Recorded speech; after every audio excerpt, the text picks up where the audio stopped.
Chào mọi người, như đã hứa thì hôm nay mình xin giới thiệu mẫu Metal Build Gundam Attack Blue Prime Second Revive. Có thời điểm em này bị đẩy giá lên khá cao, đâu đó gần 9 triệu khi tới tay người dùng. Vì ở thời điểm hiện tại thì em nó đã hạ nhiệt hay chưa? Và trong quá trình trải nghiệm thì mẫu này có những điểm gì đáng lưu ý? Mời mọi người cùng xem video nha.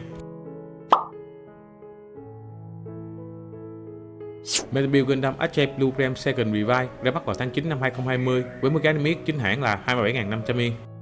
Mẫu Gundam được sử dụng tông màu chủ đạo là xanh dương kết hợp với trắng, điểm nhấn màu cam ở phần giáp vai tạo cảm giác nổi bật và thu hút ngay từ cái nhìn đầu tiên. Ở mặt trước hộp sẽ là hình ảnh Attack Blue Prime Second Revive trong thế chiến đấu đầy uy lực với thanh Tactical Arm 2. Ở mặt sau, Bandai tiếp tục sử dụng tông nền xanh trắng đồng bộ với mặt trước. Trung tâm là nhiều hình ảnh minh họa các tư thế chiến đấu. Bên trái là dòng chữ tiếng Nhật, có thể hiểu là người lính đánh thuê màu xanh dày dặn trận mạc. Một câu mô tả rất phù hợp với Gai Muraka Kumo, phi công của Attack Blue Prime Second Revive. Tem niêm phong hình chữ nhật. Cũng như nhiều mẫu Metal Build khác thì bên trong hộp được sắp xếp gọn gàng với các khay nhựa chứa toàn bộ phụ kiện.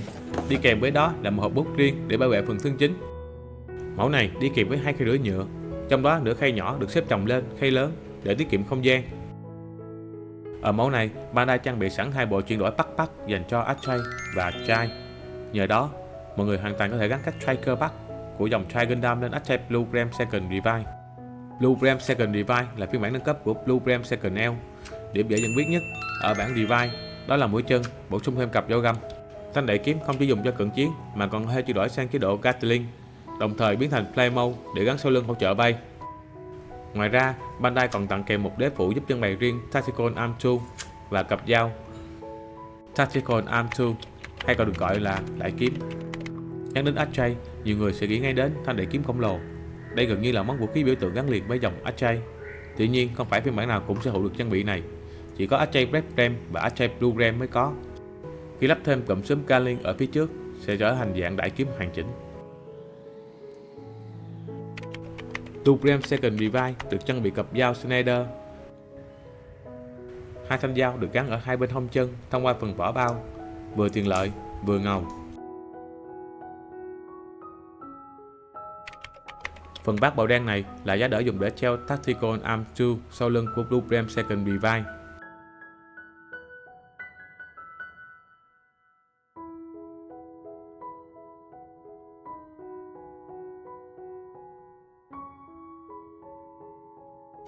Còn chi tiết bát này được gắn bên dưới phần giá đỡ treo đại kiếm. Bát này theo mình hiểu là có tác dụng đó là tránh đại kiếm va đập vào thân nhân vật. Hoặc có thể tháo hai chi tiết này ra và lắp vào hai bên của thanh đại kiếm. Cách bố trí này giúp cho đại kiếm trông đầy đặn và hoành tráng hơn.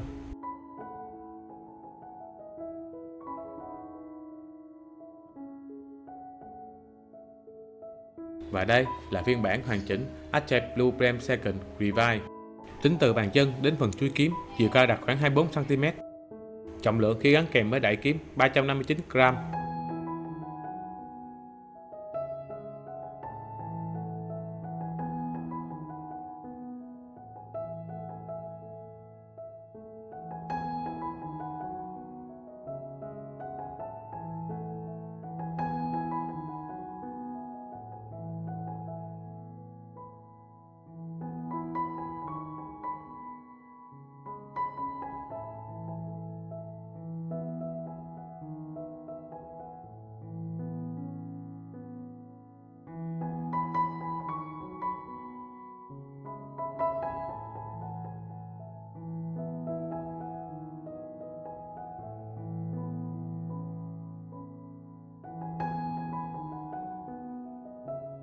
Giờ mình sẽ chuyển thanh đại kiếm sang chế độ súng Gatling.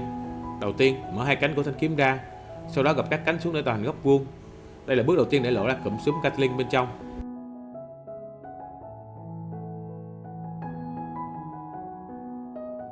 Tiếp theo, xoay phần bán cầm dựng thẳng lên. Sau đó, xoay tay cầm phụ theo hướng ngược lại để tạo thành tư thế cầm súng. Bước cuối, xoay hai cụm ba lô phản lực hướng lên trên.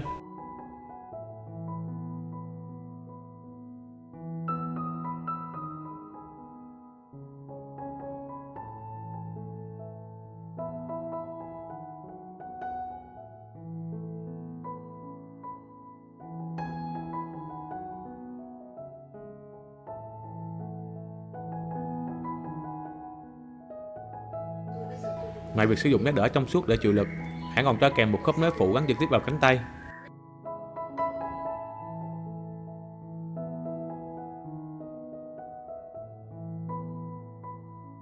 Để chuyển sang chế độ bay, trước tiên gập phần mũi kiếm lại, tức là mình gập đầm đôi. Khi ở thao tác này, mọi người nên làm từ từ và cẩn thận, vì phần mũi kiếm khá nhọn, nếu va đập mạnh xuống sàn rất dễ bị gãy. Sau đó trượt phần chuôi kiếm ra phía sau để lộ khớp nối bên trong. Cuối cùng xoay khớp này vuông góc để phần chuôi kiếm và phần thân kiếm tạo thành góc 90 độ. Dịch chuyển cánh ba lô phản lực lên cao.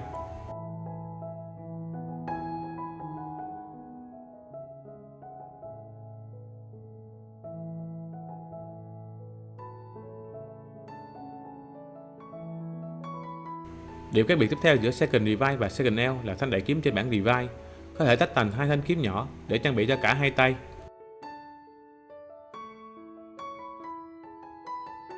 Ở hai thanh kiếm nhỏ, phần chốt kết nối và tay cầm được thiết kế ẩn. Tuy nhiên, việc lấy ra và dùng rất dễ dàng.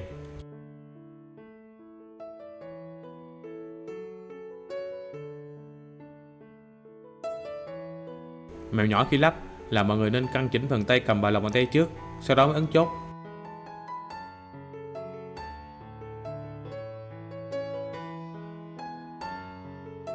Về phần trưng bày, phiên bản này đi kèm một bay lớn cùng hai trụ to nhỏ. Ở phần bay nhỏ có thể lắp hai kiểu, dựng đứng hoặc nằm ngang.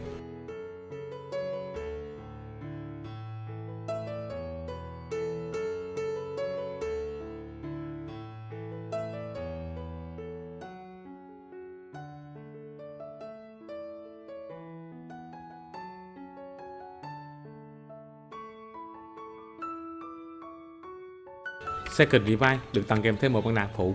Người chơi có thể thay đổi giữa hai kiểu mặt tùy theo sở thích. Cá nhân mình đoán là nhiều bạn sẽ thích kiểu mặt nạ dạng ninja hơn. Lý do rất đơn giản, nhìn cực kỳ ngầu.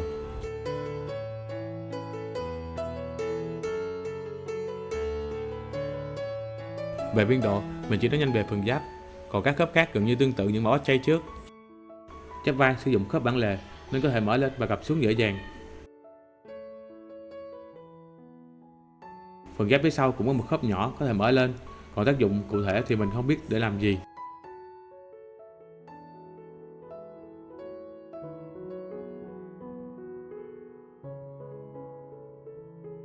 Phần giáp vai phía trước cũng có cơ chế tương tự, nhưng mình thấy không giúp ích được điều gì.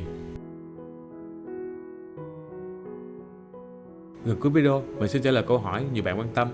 Hiện tại giá của SJ Bluegram Second Revive đã dễ chịu hơn khá nhiều trên thị trường hàng second hand. Tuy nhiên, mẫu này đã có hàng bên thứ ba, nên khi mua, mọi người nhớ kiểm tra thật kỹ để tránh nhầm lẫn. Một lưu ý nhỏ khi tạo dáng, không chỉ mẫu này mà hầu hết các dòng SJ là hai bắt ở hông khá khó bị cấn và gãy. Thế mà mình bị mới đau. Nhiều khi mãi tạo dáng mà không để ý, trâu lành rất dễ thành trâu què lúc nào không hay. Cách mình khắc phục thì vẫn là bài cũ, dùng keo AB để tạo độ dày cho phần chốt, sau đó dán lại bằng keo 502. Cách này vẫn bám khá chắc, chỉ có điều thẩm mỹ thì không được đẹp cho lắm. Chốt lại, đây là một mẫu rất đáng mua. Nếu đặt lên bàn cân với SJ Bluegram Full Respawn, cá nhân mình vẫn nghiêng nhiều hơn về Second Revive nhờ thiết kế gọn gàng và thanh Tactical Arm Tool quá sức ấn tượng. Cảm ơn mọi người đã theo dõi video. Bye bye và hẹn gặp lại.